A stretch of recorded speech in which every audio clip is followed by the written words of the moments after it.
Hello everyone, आप सब कैसे हैं। मैं उम्मीद करता हूं कि बहुत अच्छे होंगे और अपनी पढ़ाई को बहुत अच्छे से कर रहे होंगे। मैं Akash Kumar Bhadana ICT virtual classroom में आपका बहुत बहुत स्वागत करता हूं मेरे प्यारे बच्चों। जैसा आपको पता है कि हमारी 10th क्लास है और 10th क्लास में हम लोग देख रहे हैं भारत और समकालीन विश्व सेकंड की हम लोग बात कर रहे थे। आज हम लोग चैप्टर नंबर 5 पर आगे बढ़ेंगे और इसी को हम लोग आपका विस्तृत से आपकी चर्चा कर लेंगे। तो मेरे प्यारे बच्चों, हम चलते हैं सीधा डिजिटल बोर्ड की तरफ। तो देखिए, हमारे सामने है रोजाना जिंदगी, संस्कृति और राजनीति के विषय में हम पढ़ेंगे बेसिकली। और जैसा आपको पता है, हमारा चैप्टर जो है मेनली बेसिकली, और चैप्टर हमारे सामने खुला है और चैप्टर को आप देख सकते हैं। चैप्टर नंबर 5 हमारे सामने है, मुद्रण संस्कृति और आधुनिक दुनिया। यानी कि जो छापने की जो संस्कृति शुरू हुई है और वर्तमान जो आधुनिक दुनिया है, इनके बीच क्या डिफरेंसेस है, इसको हम लोग आपका देखेंगे। अब इसी पर हम लोग आपका बात कर रहे हैं। मुद्रित या छपी हुई सामग्री के बगैर दुनिया की कल्पना हमारे लिए कितनी मुश्किल है।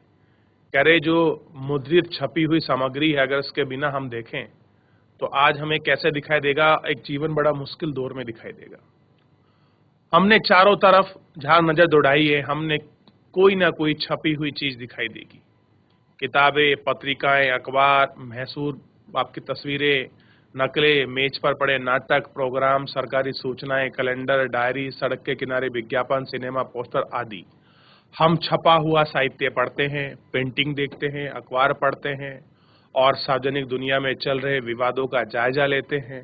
हम मुद्रित दुनिया के अस्तित्व को मानकर चलते हैं। यह सोचने की भी जरूरत नहीं कि छपाई के पहले की एक दुनिया को हम शायद महसूस करते हैं। कह रहे, छपाई से पहले भी एक दुनिया है जिसे शायद हम महसूस करते हैं कि छपाई का एक अपना इतिहास है और इस इतिहास ने हमारे समकालीन जमाने को आकार दिया है।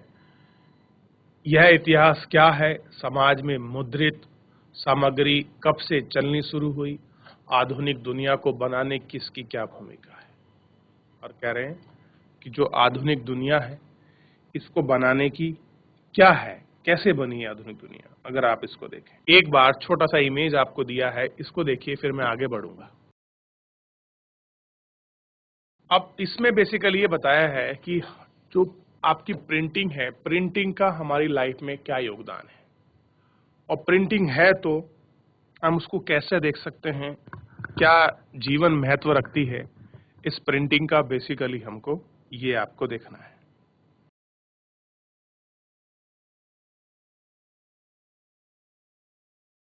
इस अध्याय में हम मुद्रण यानी कि प्रिंटिंग के इतिहास को देखेंगे। यह पूर्व एशिया से शुरू होकर यूरोप और भारत में फैला। पहले कहाँ था? पूर्वी एशिया में था, वहां से शुरू हुआ, यूरोप और भारत में फैल गया। हम मुद्रांकन तकनीक के प्रसार और प्रभाव को सामाजिक जीवन में आए बदलाव को जोड़कर देखने की कोशिश करेंगे। अब एक चित्र हमको दिखाया गया, एक प्रिंटिंग हमको मिली है, इसको थोड़ा सा गौर करके देखिए। ये देखिए, एक व्यक्ति है जो कुछ बोल रहा है, ये लिख रहा है, ये इसकी नकल बना रहे हैं, आप इसको देख सकते हैं। प्रिंट के आने के पहले पुस्तक निर्माण, भारत में एक शाही वर्कशॉप में छपाई के से पहले यहाँ पर पाठ को बोल बोल कर लिखाया जा रहा है, फिर उसकी तस्वीर बनाई गई। पुस्तक निर्माण, सुलेखन, चित्रकारी बहुत महत्व था। छापने आने के बाद इन कलाओं का क्या हुआ, ये सोचने लायक है। देखिए, पहले क्या था? एक व्यक्ति बोल रहा है, ये लिख रहे हैं, ये सब क्या है, इनको बैठकर जो है लिख ही रहे हैं और एक यहाँ छाप रहा है। तो पहले लिखने का कार्य बड़ा अद्भुत था, ठीक, और उस कार्य को आप अच्छे से देख सकते हैं।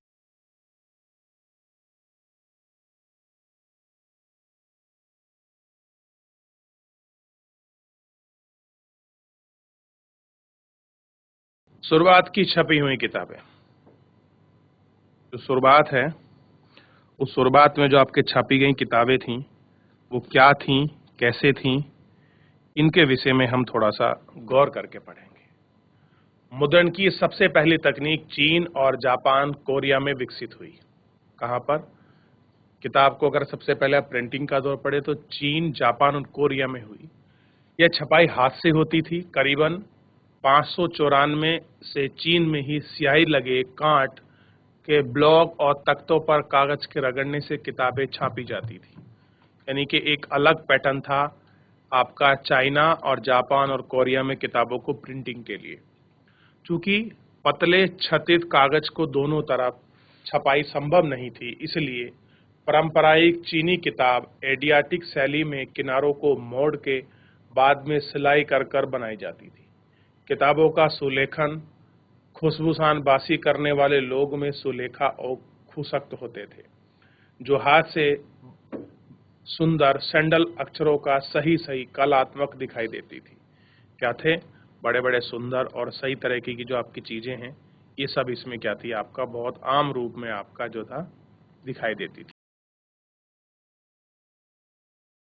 एक लंबे अरसे तक मुद्रित सामग्री का सबसे बड़ा उत्पादन चीनी राजतंत्र था। कह रहे कि अगर आप इसको देखोगे, एक अगर प्रिंटिंग का आप दौर देखें तो एक चिन्हित मुद्रित थी, जिनका एक बहुत बड़ा आपको दौर जो है आपको बेसिकली दिखाई देगा। सिविल सेवा परीक्षाओं की से नियुक्त चीन में नौकरशाही का भी विशालकाय थी। तो चीनी राजतंत्र में इन परीक्षाओं के लिए बड़ी तादाद में किताबें छपाता था।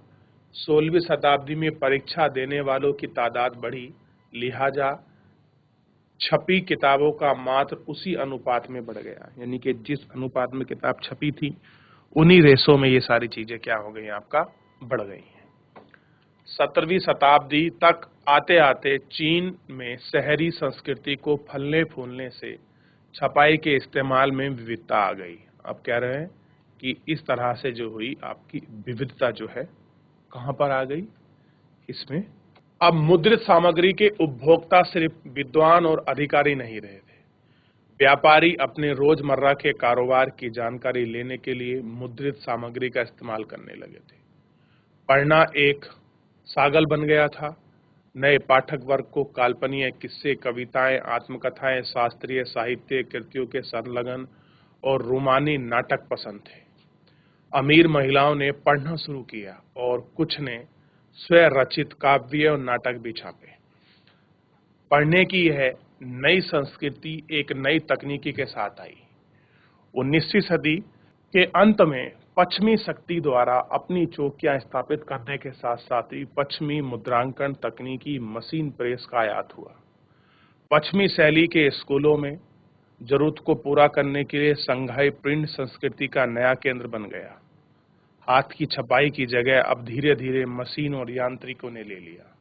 अब देखिए, पूरा इतिहास हम लोग पढ़ रहे हैं कि कैसे कैसे ये सारी चीजें हो रही हैं, कैसे प्रिंटिंग प्रेस का दौर है, कैसे नई संस्कृति आ रही है। ये सारी चीजें आप इसमें बहुत अच्छे से देख सकते हो कि शुरुआती छपी किताबें, ठीक, सुलेखक या खुशखत कहते थे।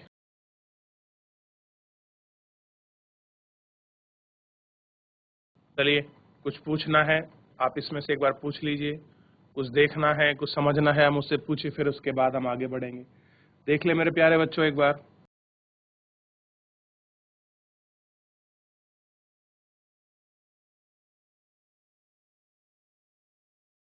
अब है जापान में मुद्रण, यानी कि जापान में किस तरह से आपका प्रिंटिंग हो रही थी। जापान की प्रिंटिंग को हमको बेसिकली इसमें देखना था और इसको जानना था कि किस प्रकार की है। चीन बौद्ध प्राचारक 768 और 1770 के आसपास छपाई की तकनीक को लेकर जापान में आए। जापान की सबसे पुरानी 868 में छपी पुस्तक डायमंड सूत्र है। क्या है? अगर आप जापान की सबसे पुरानी पुस्तक देखोगे तो कौन छपी है? डायमंड सूत्र है, जिसमें पाठ के साथ साथ कंठ पर खुद चित्रित है। तस्वीरें अक्सर कपड़ों, ताशों के पत्तों और कागजों के नोट पर बनाई गई थी। मध्यकालीन जापान में कवि भी छपे थे, गद्यकार भी थे और किताबें सस्ती और सुलभ थी। 18वीं शताब्दी के अंत में के शहरी इलाकों में चित्रकारी में शालीगंज शहरी संस्कृति का पता मिलता है। इसमें हम चाय घर के माजो कलाकारों और तिफायतों को देखते हैं। हाथ से मुद्रित तरह तरह की सामग्री, महिलाओं और संगीत के साजो साज, हिसाब किताब, चाय अनुष्ठान, फूल साजी, शिष्टाचार और रसोई पर लिखी किताबों से पुस्तकालय एवं दुकान की आटी हैं। ये क्या है? ये सारी चीजें आपकी बनी गई। 1753 में एदो में पैदा हुई उतामारो के कूती यानी कि तैरने की दुनिया का चित्र है। दुनिया के नाम में एक नई चित्रकला शैली अहम योगदान दिया है, जिसमें हम आम शहरी जीवन चित्रण किया है। इनकी छपी कृतियां यूरोप और अमेरिका में पहुंची हैं और मानो के गांव जैसे चित्रकार को प्रभावित किया है। तस्युताए और जुबारो जैसे में प्रकाशित विषय में चुनकर कलाकारों और उन चित्रों को बनाने के कारगर किया है। ठीक है, फिर चित्रकारी विषय के रूप में है। इसके बाद हुनरमंद बुल शिल्प कलकारी, चित्रकारी द्वारा बनाई गई रूपरेखा को हम इसमें बहुत अच्छे से आपका देख सकते हैं। उनको उत्केरा गया है अलग प्रकार से और मूल रूप में उनको दिखाया गया है। ठीक, और उन्हीं को थोड़ा सा हम लोग देख सकते हैं।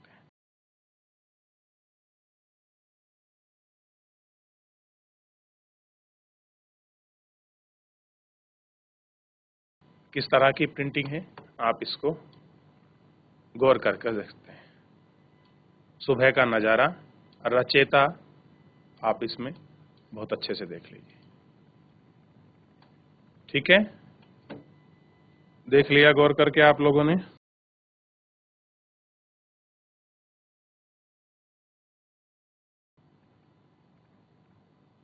यूरोप में मुद्रांकन का आना, कि यूरोप में जो आपके प्रिंटिंग का दौर है वो कब से शुरू हुआ और कैसे उसका दौर उभरा, इसको हम लोग आपका देखते हैं। देखिए, सदियों तक चीन से रेशम और मसाले रेशम मार्ग से यूरोप आते थे। अब आप रेशम मार्ग को देखते हैं, ये कहाँ से आए? चाइना में यूरोप के मार्ग से आपका ये आते थे। 11वीं शताब्दी में चीनी कागज में उसी रास्ते वहां पहुंचे। कागजों ने कताबी या मुसाइफों की द्वारा सावधानी लिखी गई पांडुलिपि के उत्पादन को नामुमकिन बनाया। फिर भी 1295 में मार्को पोलो नामक एक महान खोजी यात्री चीन से काफी साल तक खोज करने के बाद इटली वापस लौटा। कहाँ लौटा? इटली वापस लौटा। जैसा कि आपने ऊपर पढ़ा कि चीन के पास बुलवर्ड यानी कि छपी की तकनीकी मौजूद थी। मार्को पोलो यह ज्ञान और अपने साथ लौट कर आया। फिर इताबरी भी शक्ति की छपाई से किताबें नकल निकालने लगे और जल्द ही यह तकनीकी बाकी यूरोप में फैल गई। यानी कि मार्को पोलो ही यहां से ये सारा ज्ञान अपने साथ लेकर गया था। ठीक, कि सबसे पहले क्या था? कांट की तख्ती पर जो था यूरोप में लिखा जाता था। कहां लिखते थे? यूरोप में। किस पर? काठ की तख्ती पर। काठ मतलब होता है लकड़ी, वुड की। क्लियर है? अब देखिए, जल्दी तकनीकी कहां फैल गई? पूरे यूरोप में फैल गई। मुद्रित किताबों को सस्ती और अश्लील मानने वाले कुलीन वर्ग ने भुक्ची वृत्ति संघ के लिए छपी गई किताबों का संस्करण बेशकीमती यानी कि वेलम यानी कि चरम पत्र पर ही छपते थे और व्यापारी और व्यवसाय विद्यार्थी सस्ती मुद्रित किताबें खरीदते थे। अब इसको जो अमीर वर्ग था वो उसको अच्छा नहीं मान रहा था। उन्होंने कहा ये गरीब लोगों के लिए छपी हुई किताबें हैं।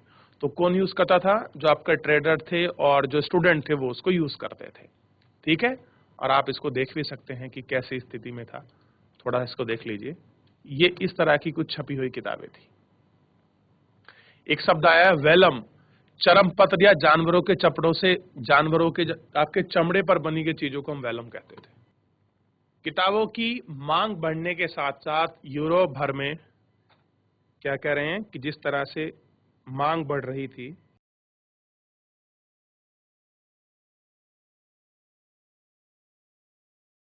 किताबों की जो मांग बढ़ रही थी,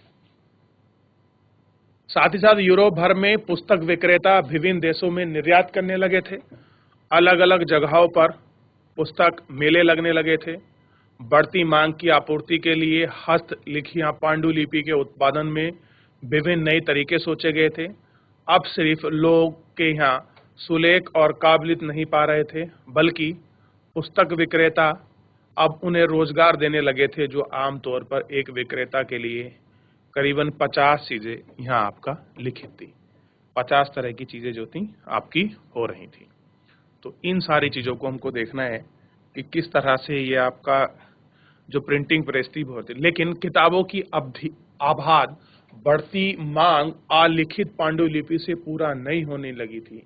नकल उतारना बेहद खर्चीला, समय साधक, श्रम साधक काम था। यानी कि अगर आपको किसी कॉपी करनी है तो किसी की हाथ से पांडुलिपि लिखना कोई आसान काम नहीं है। क्या नहीं है? आसान काम नहीं है। सबसे बड़ी बात है, बेहद खर्चीला था, समय बहुत लगता था, श्रम बहुत लगता था। पांडुलिपि अक्सर नाजुक होती थी, उनके लाने और ले जाने, रख रखाव तमाम मुश्किल थे, इसलिए उनको सुलखन करना यानी कि चलाना, गश्त करना, सीमित रखना, किताबों की मांग बढ़ाना, वुड ब्लॉक प्रिंटिंग, तख्ती की छपाई उत्तरोत्तर लोकप्रिय होता था। 15वीं शताब्दी की शुरुआत तक यूरोप में बड़े पैमानों पर सख्ती से छपाई गई थी। कपड़े, तराशने के पत्ते, छोटी मोटी लिपड़ियां, ठीक, इनके साथ ही आपका चित्र जो था, आपका चित्रण जो था, इनको किया गया था और इनको आपका चित्रित किया गया। जाहिर है कि किताबें छापने के लिए तेजी और सस्ती मुद्रांकन तकनीक की जरूरत थी। ऐसी छपाई की एक नई तकनीकी आविष्कार ही संभव होती थी। 1830 के दशक में सैंडोव में योहान गुटेन ने अंत कर दिया और क्या होया, फाइनली इन सब चीजों को आपका रोक दिया। तो आप इन चीजों के दौर को, इन चीजों के समय को बड़ा महसूस कर सकते हो कि क्या रहा है। ठीक, तो इसमें यूनिट कौन सी चली? यूरोप में मुद्रांकन का आना, कि यूरोप में कैसे आई। और उससे पहले हमने एक दौर देखा है, कहां पर? इसी चैप्टर में आपका, कि कैसे जापान में शुरुआती किताबें आई, इसके विषय में पढ़ा। क्लियर है? तो इन दोनों यूनिट्स में अगर कुछ भी आपको पूछना है, एक बार पूछ लीजिए। देखिए, इस प्रकार की जो था, थोड़ी सी आपकी छपाई थी जापान में, मैं आपको दिखा दूं। देखिए, इस तरह की किताबें जो थी आपकी जापान में छापी गई थी।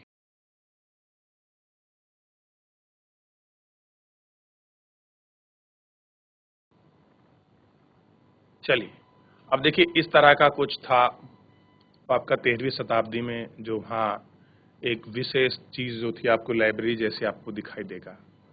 आपको दिखाई देगा वहाँ कैसे इनका मुद्रांकन था, कैसे इनको रखा गया था।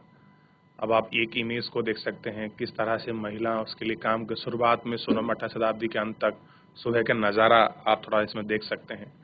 और किस तरह से जीकाजी कोरिया में, ये कोरिया की जो पुस्तक है उसमें लिखा गया है, बौद्ध धर्म के मुख्य रूप से 150 बिल्लू को जो भिक्षुक हैं उनका उल्लेख है। पुस्तक का फैला जो उपखंड है, दूसरे उपखंड में नेशनल लाइब्रेरी में उपलब्ध है। यह मुद्रांकन संस्कृति का एक महत्वपूर्ण तकनीकी साबित कर रहा है और यही कारण है कि इसमें 2001 में यूनेस्को ने मेरी ऑफ द वर्ल्ड रजिस्टर में अंकन किया है। तो आप इसको देख सकते हैं। और प्रिंटिंग प्रेस, गुटेनबर्ग के पिता व्यापारी थे और वह खेती की एक बड़ी रियासत में पल बढ़कर बड़ा हुए। वह बचपन से ही तेल और जैतून परेसने की मशीन को देखते आए थे। बाद में उसने पत्थर को तराशने का आपकी कला सीख ली, फिर सुनहरी और अंत में उसी शीशे में इच्छादित आकृतियों में गढ़ा। कैसे कर दिया? उन्हीं शीशों की जो चीजें हैं उसमें उन्होंने आपको गढ़ दिया। महारत हासिल कर ली और अपने ज्ञान और अनुभव का इस्तेमाल उसने अपने नए आविष्कार में किया। जैतून प्रेस के प्रिंटिंग प्रेस का मॉडल आदर्श बन गया। सोच का उपयोग अक्षरों की धुलाई, आकृतियों को गढ़ने के लिए किया गया। गुटेनबर्ग ने 1448 में अपना यह मंत्र मुकम्मल कर लिया। उसने जो पहली किताब छापी थी वह बाइबल थी। करीबन 180 प्रजातियां बनाई गई थी। उसने 3 साल लगे, जो उस समय हिसाब में काफी तेज था। कैसे था? कितने साल लगे? 3 साल लगे, जो उस समय के हिसाब में कैसा था? काफी आपका तेज था। यहाँ पर नई तकनीकी, हाथ से छपी किताबें की तकनीक पूरी तरह नहीं ले पा रही थी। यानी कि जिस तरह की तकनीकी छक रही थी वो पूरी किताबें इस तरह से आपका नहीं फैल रही थी जिस तरह से फैलना चाहिए। ठीक, शुरुआत में तो छपी किताबें अपने रूप रंग साजो साज में हस्तशिल्प पांडुलिपि जैसी दिखाई देती थी। धुआंतर अक्षर हाथ की सजावट शैली का अनुकरण करती थी। हाशिए पर फूल पत्तियों की डिजाइन बनाई गई थी। चित्र अक्सर पेंट किए गए थे। अमीरों के लिए बनाई गई किताबें छपने के पन्ने हाशिए पर जगह बेल बूटों की खाली छोड़ दी गई थी। हम हर खरीदार अपनी रुचि के हिसाब से डिजाइन और पेंट खुद करवा कर संवार रहा था। करीब 100 साल के दायरे में यूरोप के ज्यादातर आपके देशों में छाप खाने लगे थे। कैसे लगे थे? छाप खाने जो लगे थे। जर्मन के प्रिंटर या मुद्रक दूसरे देश में जाकर नए छाप खाने खुलवा रहे थे। छाप खाने की संख्या में वृद्धि के साथ साथ उत्पादन में कलम की वृद्धि हुई। 15वीं शताब्दी में दूसरे हिस्से में यूरोप के बाजार में 2 करोड़ मुद्रित किताबें आईं। यहाँ संख्या 16वीं शताब्दी में 20 करोड़ हो गई थी। हाथ की छपाई ने जगह जगह मुद्रांकन आना पर आपके ये सारी चीजें आपकी क्या हो गई थी? संभव हो गई थी। कैसी हो गई थी? ये सारी चीजें आपकी संभव हो गई थी। अब देखिए कैसे छपती थी, ऊपर बनता था और आप इस एक इमेज को थोड़ा सा गौर करके देख सकते हैं। कैसे फ्रेम लगे हैं, हैंडल हैं, प्लेट्स हैं। Gutenberg printing press, screw handle देखेंगे, इसकी मदद से स्क्रू को घुमाकर पेन को गीले कागज पर दबाया जाता था। गुटेन ने रोमन वर्णमाला के तमाम 26 अक्षरों को टाइप करके बनाया था। इस जुगाई में इधर उधर मूल कर घुमाकर शब्द निकाले जाते थे, लिहाजा इसे मूवेबल टाइपिंग मशीन के नाम से जाना जाता था। यही अगले 300 साल में छपी गई दुनिया तकनीक कर रही थी। हर छपाई से अक्सर उसको उभारने, पुरातन तकनीक को खोलने के लिए रखा जाता था। ठीक, तो ये सारी चीज थोड़ा इसमें आप देख सकते हैं।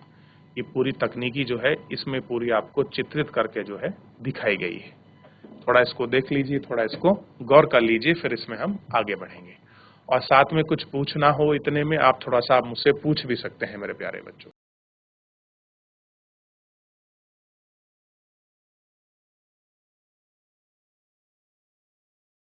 तो चलिए मेरे प्यारे बच्चों, इसको हमने बहुत अच्छे से गौर कर देखा। इन सारी चीजों पर हमने एक एक करके इसमें बात की और बेसिकली हमने यहाँ तक देखा। आप देखिए किस तरह की आपकी प्रिंटिंग चीजें हैं जो इसमें बेसिकली और बहुत रूप में हमको दिखाया गया है और बहुत सारे रूप में देखना है। गौर करिए और यहाँ तक जितना हमने पढ़ लिया है, इसमें किसी कुछ पूछना है, कोई डाउट, कोई क्वेरी है तो मेरे प्यारा बच्चा कोई भी मुझसे लाइव जुड़कर चैट के माध्यम से अपनी क्वेरी को, अपने प्रश्न को, अपने डाउट को आप मुझसे पूछ सकते हैं। तो मेरे प्यारे बच्चों, आज हमने प्रिंटिंग प्रेस के उद्भव को देखा कि विश्व में प्रिंटिंग प्रेस कैसी थी, कहां से प्रारंभ हुई, इस विषय में हमने बात की। तो मेरे प्यारे बच्चों, एक बार आप घर जाकर पूरे चैप्टर को पढ़ लीजिए, रिवीजन कर लीजिए। कोई भी डाउट बनता आप मुझसे पूछ लें। फिलहाल आज के लिए इतना ही, मिलते हैं नेक्स्ट लेक्चर में। धन्यवाद।